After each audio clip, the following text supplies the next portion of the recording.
వికారాబాద్ జిల్లా పెద్దేముల్ మండల పరిధిలో జరిగిన ఓ రోడ్డు ప్రమాదం నేపథ్యంలో తన కుమారుడి భవిష్యత్తు దెబ్బతిందంటూ మంబాపూర్ గ్రామానికి చెందిన మర్పల్లి శ్రీనివాస్ జిల్లా పోలీసు సూపరింటెండెంట్ ఎస్పీ కు శనివారం ఫిర్యాదు చేశారు.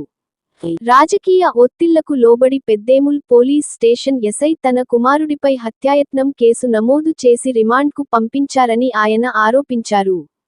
అందుకు సంబంధించి ఫిర్యాదు చేసిన వ్యక్తి కూడా మీడియాతో మాట్లాడుతూ తప్పుడు కేసులు చేసి రిమాండ్కు తరలించాలని అన్నారు.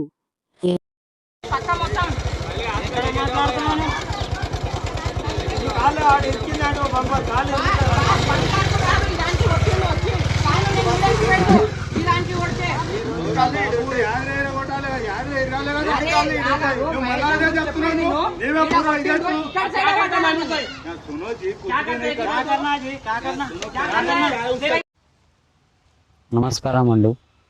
నా పేరు మొహమ్మద్ మోయిస్. అది మంబాపూర్ విలేజ్, పెద్దేముల్ మండల్, వికారాబాద్ డిస్టిక్. మా తమ్ముడు జాఫర్ అనంగా అనిర్వేష్ రెండు వ్యక్తులు బైక్ల మీద పోవడం వల్ల చిన్న యాక్సిడెంట్ అయింది. కింద పడ్డారు. మా తమ్మునికి చెయ్యి ఫ్రాక్చర్ అయింది. అప్పుడే మేము వాళ్ళ ఫాదర్ని పిలిచి ఏదైనా హాస్పిటల్ చూపెట్టు, ఏమైనా ఖర్చులు ఇవ్వంటే నేను ఇవ్వను అన్నట్లాంటి మాట్లాడితే నేను తీసుకొని హాస్పిటల్కి వెళ్ళిపోయాను. అక్కడ వెళ్ళిన తర్వాత పోయి పిఎస్లో కంప్లైంట్ పెట్టాను. కంప్లైంట్ పెడితే ఏదైనా మా తమ్మునికి న్యాయం జరుగుతుంది, ఏదైనా చెయ్యి హాస్పిటల్కి చూపెడతారు అన్నట్టు కంప్లైంట్ పెట్టాను. నేను అక్కడి నుంచి కంప్లైంట్ పెట్టి వచ్చేసినాక ఎవరు వచ్చి ఎంక్వైరీ చేయలేరు, ఏం లేదు. నేను పెట్టిన కంప్లైంట్ ఒకటి ఉంది, ఆడ మార్చి పెట్టిండు ఒక కంప్లైంట్. నేను పెట్టిన కంప్లైంట్ మా తమ్మునికి చెయ్యి ఫ్రాక్చర్ అయింది, హాస్పిటల్ ఖర్చు ఇప్పుడు ఇస్తారేమో, భయపడి వస్తారు వాళ్ళు, పోలీసు వాళ్ళు పిలిస్తే అన్నట్టు నేను పెద్దమూల పిఎస్కి వెళ్ళి కంప్లైంట్ పెట్టాను. వాళ్ళు పిలవలేరు, మాకు పిలవలేరు, వాళ్ళకు పిలవలేరు. లాస్ట్ 8వ తారీఖు బాబుని అరెస్ట్ చేసుకొని తీసుకుపోయినాక మాకు రమ్మని పిలిచారు. నేను వెళ్ళాను. వెళ్ళిన తర్వాత ఈ బాబుని అరెస్ట్ చేసుకొని పోతున్నాము, జైలుకు పంపిస్తున్నాము, అటెంప్ట్ మర్డర్ కేసు బుక్ అయిందని చెప్పారు. అప్పటి వరకు మాకు గిట్టంగా తెలియదు. ఇంకోటి ఆడ ఫేక్ కంప్లైంట్లో ఏముంది, 3 నెలల సంది మీకు గొడవలు ఉన్నాయి, ఆ గొడవల వల్ల చంపేద్దాం అన్నట్టు వెనకకించి వచ్చి గుద్దాడు అని కంప్లైంట్ పెట్టామా అని చెప్పారు. నేను పెట్టిన కంప్లైంట్ అది కాదు. నేను పెట్టిన కంప్లైంట్ అయింది, మా తమ్మునికి యాక్సిడెంట్ అయింది, చెయ్యి ఫ్రాక్చర్ అయింది, హాస్పిటల్ ఖర్చు ఇప్పించండి పిలిచి అని నేను కంప్లైంట్ పెట్టాను. ఆ చిన్న కంప్లైంట్కు వాళ్ళ డాడీకి పడి రాని వాళ్ళు మమ్మల్ని వాడుకొని ఆ బాబుని ఒక జైలుకు పంపించి ఆ బాబుది జీవితం ఖరాబ్ చేసేసారు. ఎస్పీ మేడం తోటి ఒకటే ప్రశ్న, మేము ఇప్పుడు బాధపడుతున్నాము, కంప్లైంట్ పెట్టి ఒక బాబు జీవితం 20 years ఉంటాడు, ఒక జీవితం ఖరాబ్ చేసినాం కదా అన్నట్టు బాధపడుతున్నాం. ఆ బాధతోని ఆ బాబుకి ఎస్పీ మేడం ఏమైనా న్యాయం చేస్తారేమో, మేము ఒక వీడియో పంపిస్తే ఆ వీడియోని చూసి ఏమైనా ఇది హెల్ప్ చేస్తారు, ఆ బాబు జీవితం కాపాడతారు అన్నట్టు మేము ఒక ఉద్దేశంతో మేడంకి ఒక వీడియో పెడుతున్నాము. దయచేసి మేడం ఆ బాబు జీవితం కాపాడండి, మీ చేతిలో ఉంది, ఏడికి వచ్చి చెప్పమంటే మేము వచ్చి ప్రూఫ్ చెప్పడానికి రెడీగా ఉన్నాం మేడం. ప్లీజ్ మేడం దయచేసి ఈ వీడియోని గమనించి ఆ బాబు జీవితం కాపాడండి, మీ చేతిలో ఉంది మేడం. మిమ్మల్ని నమ్ముకొని ఒక వీడియో రికార్డ్ చేసి పంపిస్తున్నాను మేడం, ఏమన్నా చెయ్యండి ప్లీజ్.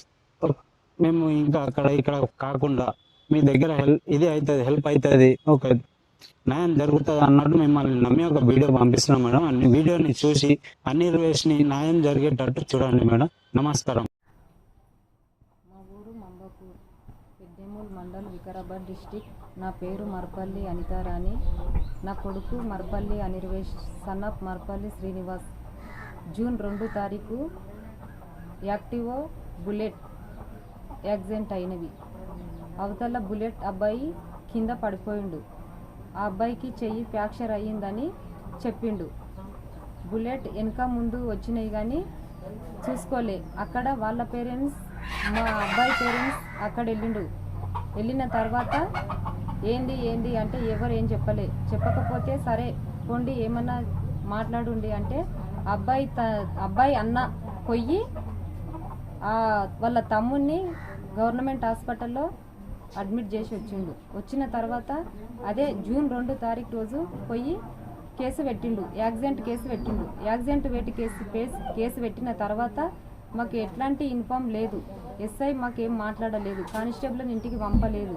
పంపకుండా జూన్ 8 తారీఖు రోజు ఉదయం 7 గంటలకు పోలీస్ వాళ్ళు మా ఇంటికి వచ్చిండ్రు. మీ మర్పల్లి శ్రీనివాస్ ఎవరంటే నా భర్త సార్ అని చెప్పిన. మర్పల్లి అనిర్వేష్ ఎవరంటే మా కొడుకు అని చెప్పిన తర్వాత మీ అనిర్వేష్ని విలుగుండంటే మా భర్తని పిలిచి ఇట్లా కానిస్టేబుల్ వచ్చిరని చెప్తే ఏంది సార్ అంటే ఇట్లా వచ్చి మాట్లాడి రండి సార్ రమ్మన్నాడు అని చెప్పిండు. చెప్పిన తర్వాత సరే సార్ బ్రెడ్ చేసి తీసుకొని వస్తాం మీరు పోండి అంటే సరే ఫోన్ అని చెప్పిండు. తర్వాత మళ్ళీ ఎస్ఐకి ఫోన్ చేసి ఏం సార్ కానిస్టేబుల్ అని పంపించిర్రంటే అవును శ్రీనివాస్ ఇట్లా వచ్చి కలిసిపోండి అని చెప్పిండు. చెప్పిన తర్వాత నమ్మకంతో మాకు ఏం అన్యాయం జరగదని ధైర్యంతో మా అబ్బాయిని బ్రెడ్ చేయగానే మా అబ్బాయి మా భర్త ఇద్దరు పెద్దేముల్ పిఎస్కు పోయిండ్రు. పోయిన తర్వాత అక్కడ పోయినాకైనా మా కొడుకు మీన రిమాండ్ చేస్తారని మాకు తెలియదు. నాకు మా భర్త ఫోన్ చేసిండు, ఆధార్ కార్డు తీసుకొని పెద్దేములకు నీవు దా అని చెప్తే ఆధార్ కార్డు తీసుకొని నేను వెళ్ళిన అక్కడ వెళ్ళిన తర్వాత కేసు కొట్టేస్తాంలే శ్రీనివాస్ అని చెప్పిండ్రు. మీ కొడుకు అని మాకు తెలియదు, వేరే కొడుకు అని అనుకున్నాము. అంటే మా కొడుకు అయితే చేస్తావు సార్, మంది కొడుకు అయితే చెయ్యవా అని చెప్పినాం. చెప్పిన తర్వాత నేను ఎందుకు సార్ నా కొడుకుకు అన్యాయం చేసినవు, నీవు న్యాయం చేయలేవు. ఇంతకుముందు రీసెంట్గా మంబాపూర్లో బైక్ యాక్సిడెంట్ అయితే ఒక మా అబ్బాయి ఎస్సీ పిల్లగాడు చనిపోతే అయినా కూసబెట్టి మాట్లాడినవు, నా కొడుకుకి ఎందుకు అట్లా కూసబెట్టి మాట్లాడలేవు సార్ అని నేను అడిగిన గినంగా నాకు సమాధానం ఇవ్వలే ఎస్ఐ. రాజకీయ పరంగా పొలిటికల్ పరంగా మీ ఊరి వాళ్ళు ఫోన్ చేస్తేనే నేను ఇట్లా చేసినని చెప్పిండు. ఏమి తిన్నాడో వాళ్ళ దగ్గర ఏం చేసిండో ఎస్ఐ మాకు తెలియదు. మాకు అన్యం పుణ్యం మెరుగనొల్లని నా కొడుకుని రిమాండ్ చేసిండు. ముస్లిం వాళ్ళు వచ్చి మాకు ఏమి తెలియదని కూర్చున్నారు. రిమాండ్ చేసి కారులో ఎక్కించినంత వరకు ముస్లిం వాళ్ళకు తెలియదు, మాకు తెలియక అటెంప్ట్ మర్డర్ కేసు అని మాకు తెలియకపోయేసరికల్లా అక్కడ ఉండి మా కొడుకుని బయటికి కారులో ఎక్కించుకోనికి తీసుకొని వచ్చే వరకు మాకు అటెంప్ట్ మర్డర్ కేసు అని మాకు తెలియదు. అంతదాకా తెలియకపోయేసరికల్లా కారు ఎక్కించి కారు తల్లుతుంటే అప్పుడు నేను కారుకు అడ్డం పడి ఏడుస్తుంటే అప్పుడు ముస్లిం వాళ్ళు వచ్చి ఏమైంది అని అడిగితే మేము కేసు ఇది పెట్టినాము, యాక్సిడెంట్ కేసు పెట్టినామని చెప్పిరు ముస్లిం వాళ్ళు. చెప్తుంటే మోయిజ్ ఏమన్నాడంటే మేము ఇది పెట్టినామక్క, ఇది అయ్యింది, ఏడ చెప్పమన్నా చెప్తామక్క అని మోయిజ్ చెప్పిండు. మోయిజ్ తండ్రి కిన చెప్పిండు. చెప్పిన తర్వాత గినంగా ఎవ్వరేం చెప్పలే వాళ్ళకి. చెప్పకపోతుంటే పక్క వాళ్ళే ఉండి ఇట్లా వాళ్ళ కొడుకుని రిమాండ్ చేస్తున్నారు, ఆ మందికి ఏడుస్తున్నదని చెప్పిండ్రు. చెప్పే వరకు ఆడికి పోయినంత వరకు ఆయన మా కొడుకుని తీసుకొని వెళ్ళినంత వరకు మాకు ఎవరికి ఏమి తెలియదు. ఎస్ఐ మీద కఠినమైన చర్యలు తీసుకోవాలి. పక్కల ఎవరున్నా వెనుక ఎవరున్నా వాళ్ళపైన కఠినమైన చర్యలు తీసుకోవాలి. మా కొడుకు రిమాండ్ అయిన తెల్లారే 8వ తారీఖు జూన్ 8 తారీఖు జూన్ 9 తారీఖు మా కొడుకుకు ఇంటర్వ్యూ ఉందని మాకు ఫోన్ చేసిర్రు. నా కొడుకు జీవితం నాశనమైంది, వన్ లైఫ్ ఫైల్ అయిపోయింది. వానికి న్యాయం ఏం చేస్తారో ఏందో అని మాకే తెలుసు. మా కొడుకు ఉన్నాడు 20 సంవత్సరాలు, వన్ లైఫ్ ఫైల్ అయిపోయింది. వన్ జీవితమే నాశనమైపోయింది. మాకు న్యాయం చేయాలని ఎస్పీ మేడంను కోరుతున్నా. నేను మాకు న్యాయం చేస్తుందని నమ్ముతున్నా. ఎటువంటి వారైనా గినంగా నా బిడ్డలాంటి బిడ్డలు ఎవరున్నా అన్యాయం జరగడానికి వీలు లేదు.